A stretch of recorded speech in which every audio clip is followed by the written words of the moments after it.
आपने किंटसुगी टेक्निक के बारे में तो सुना ही होगा। ये एक ऐसी टेक्निक है जो जापानीज लोग यूज़ करते थे अपने टूटे हुए पोर्सलेन कप्स और वासेस को रिपेयर करने के लिए। जापानीज लोग पोर्सलेन के क्रैक्स और टूटे हुए पीसेस को गोल्ड लेकर की हेल्प से जोड़ देते हैं। इससे वो पोर्सलेन नया तो नहीं हो जाता और ना ही पहले जैसा दिखता है, लेकिन किंटसुगी की ये टेक्निक उसकी ब्यूटी का ही एक पार्ट बन जाता है।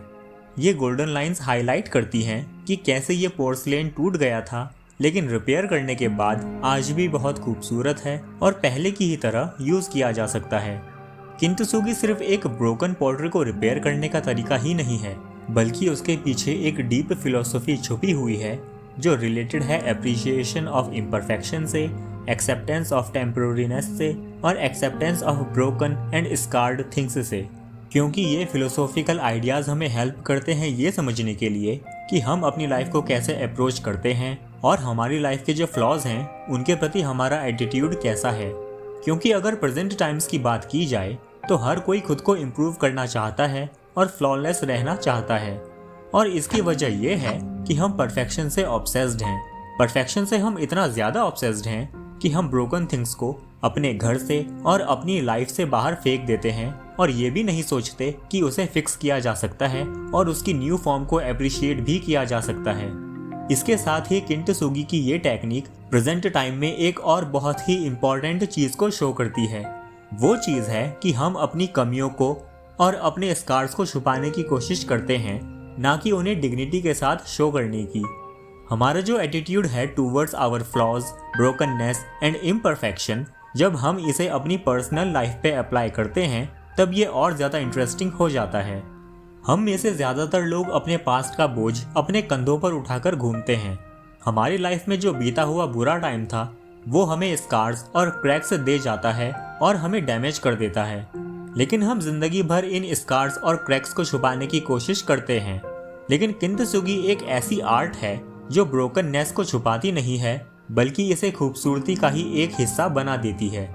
पहले ब्रोकन पॉटरीज को मेटल स्टेपल्स की हेल्प से रिपेयर किया जाता था, लेकिन लेट 15th सेंचुरी में किंटसुगी टेक्निक का ओरिजिन हुआ इन्हें रिपेयर करने के लिए। ऐसा माना जाता है कि chief military commander shogun Ashikaga Yoshimasa का फेवरेट टी पॉट टूट गया था। वर्कर्स ने जब उनका ये ब्रोकन पॉट मेटल स्टेपल्स से रिपेयर किया तो वो अशिकागा योशिमासा को अच्छा नहीं लगा और उन्होंने वर्कर्स को ऑर्डर दिया कि वो पॉट रिपेयर करने का कोई बेहतर तरीका ढूंढे। इसलिए उन जापानीज वर्कर्स ने सोचा कि क्यों ना गोल्ड लेगर से ब्रोकन पॉट्स को रिपेयर किया जाए, और वहीं से जन्म हुआ किंटसुगी टेक्निक का। मेटल स्टेपल्स की जगह गोल्ड का यूज करना सिर्फ एस्थेटिक्स के लिए ही नहीं था, ये हम सबके लिए एक रेवोल्यूशन था कि हम डैमेज और रिपेयर को किस नज़रिए से देखते हैं। इसके बजाय कि हम ब्रोकन थिंग्स को यूजलेस और वैल्यूलेस ट्रीट करें, किंटसुगी हमें सिखाती है कि ये फ्रैक्चर्स और क्रैक्स उस ऑब्जेक्ट की लाइफ में बस एक नया चैप्टर हैं। गोल्ड रेजिलियंस शो करता है कि कैसे टूटने के बाद भी ये ऑब्जेक्ट रिकवर हुई और अब फिर से पहले की तरह यूज़ की जा सकती है। हम कह सकते हैं कि किंटसुगी के बाद इस ऑब्जेक्ट का कैरेक्टर इम्प्रूव हुआ है। इसने डिफ़िकल्ट टाइम को फेस कर लिया है और अब ये अपने स्कार्स को प्राउडली और ब्यूटीफुली शो करती है। टाइम के साथ साथ किंटसुगी की ये टेक्निक पूरी दुनिया में फैल गई। इसने कई फिलोसोफर्स और आर्टिस्ट्स को इन्फ्लुएंस और इंस्पायर भी किया।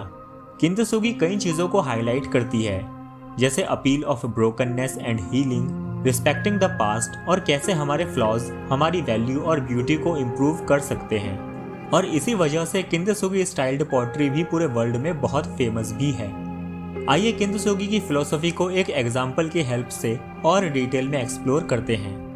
नेदरलैंड्स में टिलबर्ग नाम का एक शहर है जहां पर एक टाइम पर 2 लाख लोग रहा करते थे। ये एक इंडस्ट्रियल सिटी थी, लेकिन वहाँ के लोग इसे अपनी देश की अगलिएस्ट सिटी कहा करते थे, जिसका कारण ये था कि वहाँ पर बहुत सारी फैक्ट्रीज थी और साथ ही वहाँ पर कोई हिस्टोरिकल बिल्डिंग्स भी नहीं थी जो अपने आर्किटेक्चर के लिए फेमस हो।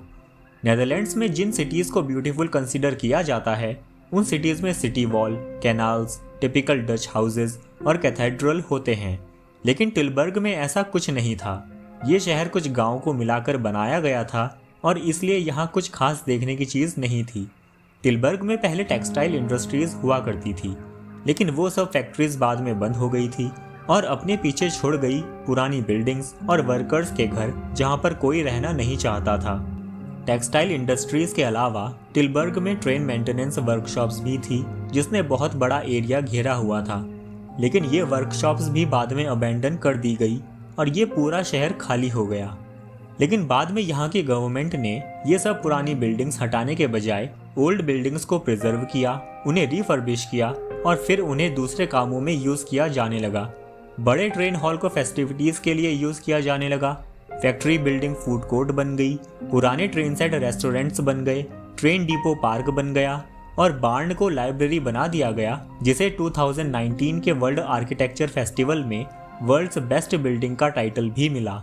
नेदरलैंड्स की गवर्नमेंट ने टिलबर्ग को उसके दूसरे शहर जैसा बनाने की कोशिश नहीं की, जहां पर पुरानी बिल्डिंग्स को हटाकर नई बिल्डिंग्स बनाई गई थी, बल्कि गवर्नमेंट ने पुरानी बिल्डिंग्स और आर्किटेक्चर को रेनोवेट किया ताकि ये शहर अपनी रियल ब्यूटी को शो कर सके। एक और कॉन्सेप्ट जो किंतसुगी हमें बताती है वो है वाबी साबी, जिसे नॉर्मल लैंग्वेज में हम परफेक्ट इम्परफेक्शन भी बोल सकते हैं। यानी कि हम दुनिया में जितनी भी इम्परफेक्ट चीज़ें देखते हैं हमें उन्हें भी अप्रिशिएट करना चाहिए, क्योंकि ये चीज़ें भी खूबसूरत हो सकती हैं और ये शो करती हैं कि ये टूट गई थी लेकिन अब रिपेयर हो गई हैं और हील हो गई हैं। इन सब चीज़ों के एग्जाम्पल्स हम अपनी लाइफ में ही देख सकते हैं। मेरी कार एक टाइम पर नई हुआ करती थी, लेकिन अब 4 साल के बाद इस पे कुछ स्क्रैचेस लग गए हैं और ये पहले जैसी अट्रैक्टिव नहीं दिखती। लेकिन ये स्क्रैचेस शो करते हैं कि इस कार में मैं कितना ट्रैवल कर चुका हूँ और इसने मुझे ट्रैवलिंग के टाइम कितना कंफर्ट दिया है। और क्या यही बात हमारे फेसेस के लिए भी सच नहीं है क्या?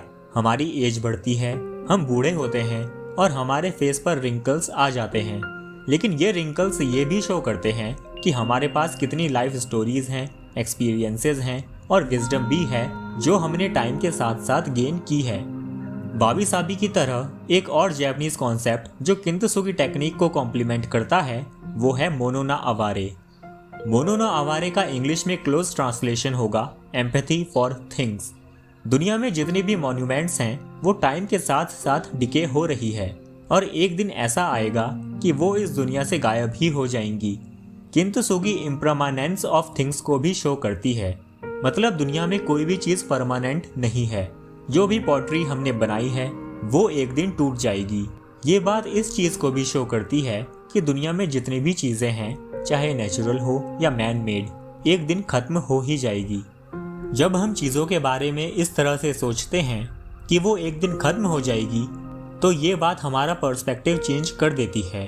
उस चीज़ की लाइफ की लिमिटेडनेस, उसका पर्टिकुलर टाइम पीरियड हमें वो चीज़ और ज़्यादा अप्रिशिएट करने में हेल्प करता है।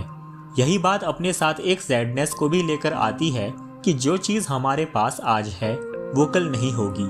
हम आज खुश हैं लेकिन कल हम दुखी भी हो सकते हैं और फिर परसों फिर से खुश भी हो सकते हैं, और यही लाइफ भी है। इमेजिन करिए कि आप एक वास हैं जो टूट गया है लेकिन जिसमें लाइफ अभी बाकी है। उस टाइम आप कैसा फील करोगे? क्या आप अपनी पूरी लाइफ अपने क्रैक्स और ब्रूजेस को छुपाओगे और ऐसे जीने की कोशिश करोगे जैसे आप टूटे हुए नहीं हो? क्या आप टूटे हुए वास के सभी पीसेस की तरह जमीन पर पड़े रहोगे इस उम्मीद में कि कोई और उठाकर आपको डस्टबिन में फेंक देगा? और क्या आप अपने क्रैक्स को एम्ब्रेस करोगे, अपनी इम्परफेक्शंस को डिग्निटी के साथ एक्सेप्ट करोगे? क्योंकि ये चीज़ें यही शो करती हैं कि आप रियल में कौन हो, आपकी पास्ट स्टोरी क्या है। 9/11 अटैक्स के बाद इस बात पे डिबेट शुरू हो गई कि ग्राउंड जीरो पोजीशन पे, यानी कि जहां पहले बिल्डिंग हुआ करती थी, उस जगह पर क्या बनना चाहिए।